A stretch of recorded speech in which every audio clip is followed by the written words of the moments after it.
depois desse rápido intervalo, nós estamos aqui recebendo hoje José Luiz da Silva, que é advogado civil e trabalhista. Depois eu quero fazer umas perguntas a respeito de trabalhistas, você vai responder para mim?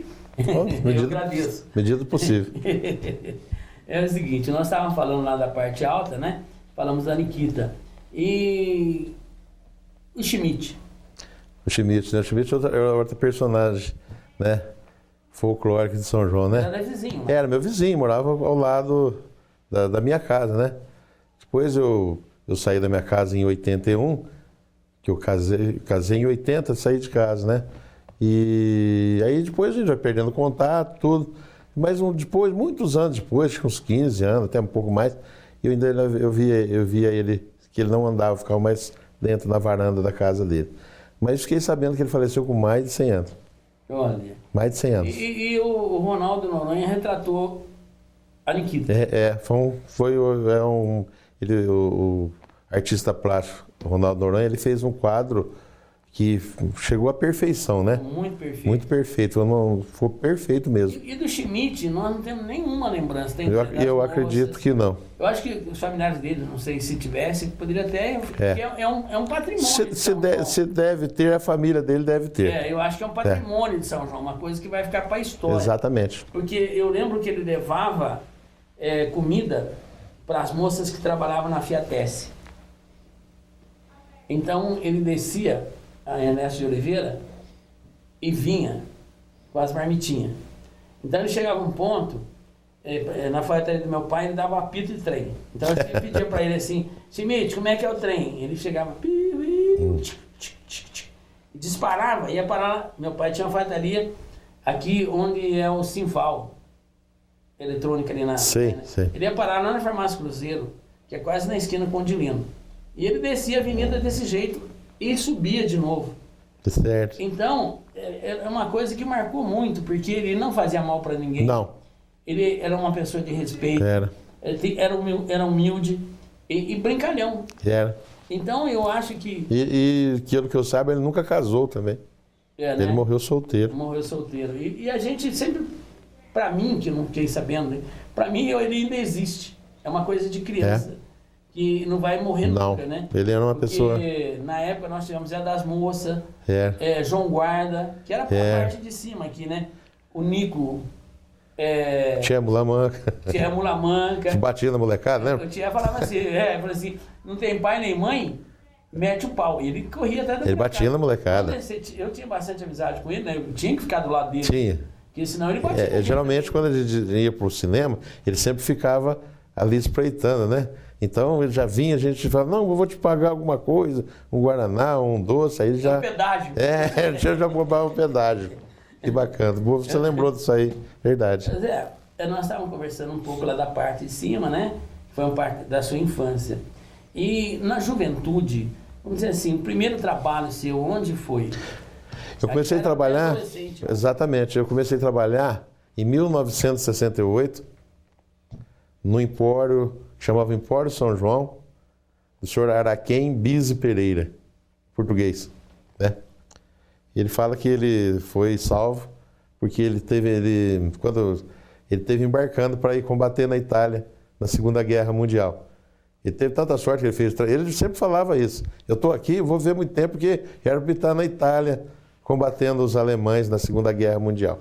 Mas quando ele embarcou no navio, que saiu acho que de Santos, que fez treinamento de guerra e embarcaram para sair para a Europa, né? E na hora que o navio estava em alto mar já, veio uma ordem que a Segunda Guerra tinha acabado. Então ele não chegou nem dar um tiro. O Araquém, eu guardo de boa memória, porque ele fez parte do Palmeiras. Foi do Lions. Na casa dele, né? Foi presidente do Lions. Na época que eu trabalhei, ele foi presidente do Lions. Foi. E ele tinha, que eu lembro, no mínimo 6 garotos. Era. Que tinha isso, bicicleta, tipo num barco. Era em 8. Quando eu trabalhei, eram 8 meninos. Ele tinha um moreno que ficava... Isso, era o Dito. Então tinha aquele pessoal que ia nas casas, com a cadernetinha, e tirava o pedido, porque aí era no mercado. Exatamente, a gente ia fazer o pedido e depois o outro entregava. Tá? Não existia supermercado, Não tinha nada disso. Agora você vê que como é que ele, né, foi ter essa visão. Era. Quer dizer, ele pegou umas bicicletas que hoje já nem vê, e a molecada saía pra rua e a gente via tinha um caixote na frente. Aí eles faziam esquina com 3 rodas, mas fazia com 2. Molecada. E o Araquém ficava bravo. Ele sabia. E ali você ficou um tempo com Araquém, aprendeu muito com ele. Então, eu fiquei acho que quase 2 anos. Foi o primeiro emprego, assim, né? Realmente que era emprego mesmo, né? Que era criança, porque hoje, se eu for pegar uma criança de 12 anos, a lei, eu que sou um advogado trabalhista, eu entendo muito bem que hoje até é uma sanção gravíssima você pôr uma criança de 12 anos para trabalhar.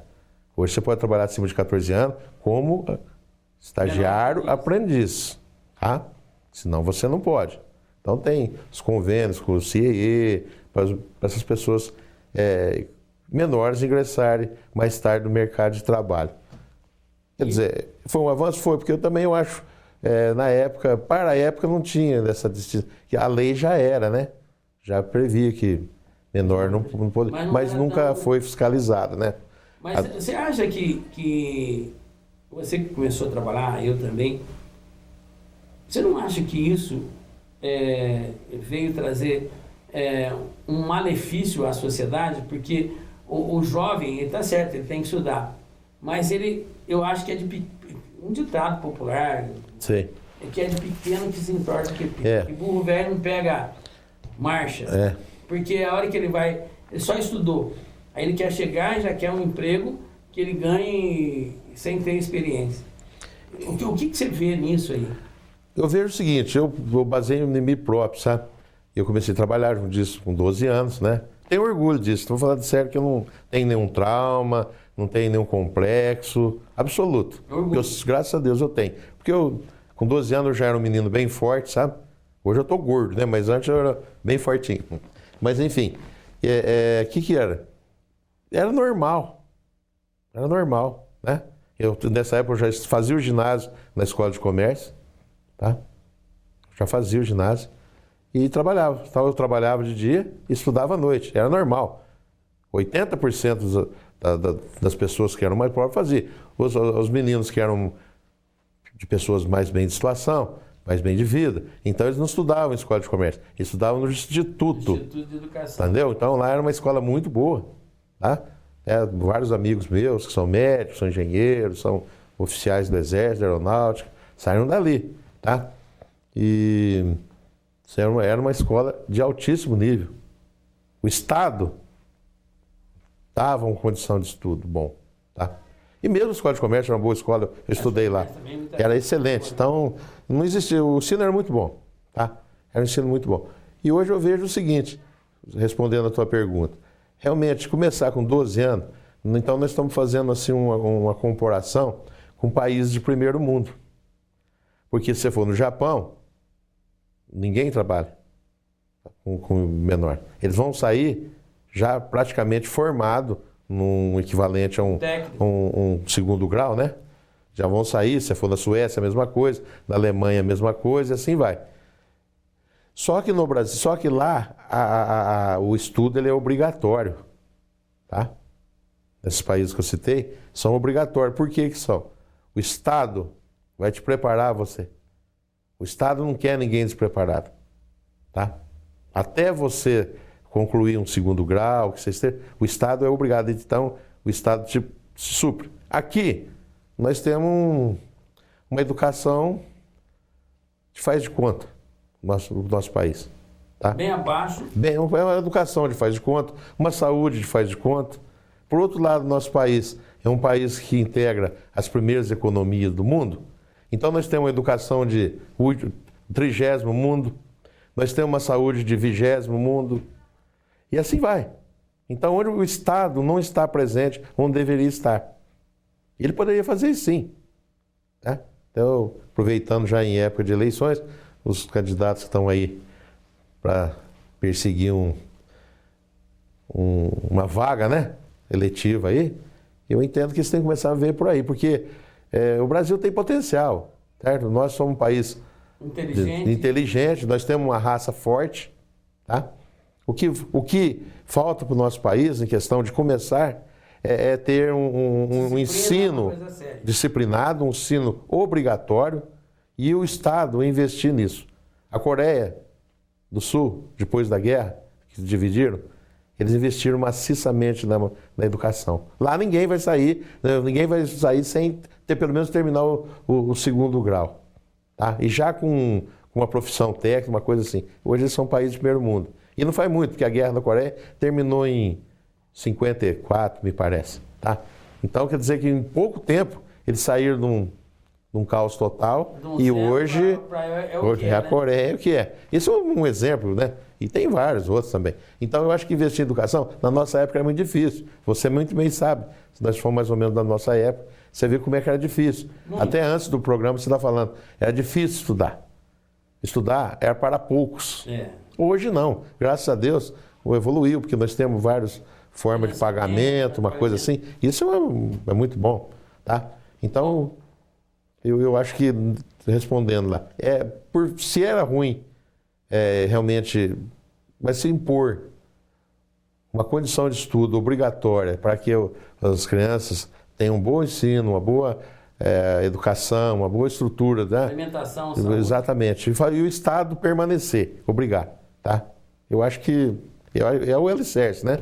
É o alicerce. Eu acho que daí para frente, eu acho que é muito difícil segurar esse país, porque nós temos tudo, né? Temos vontade e raça. Exato.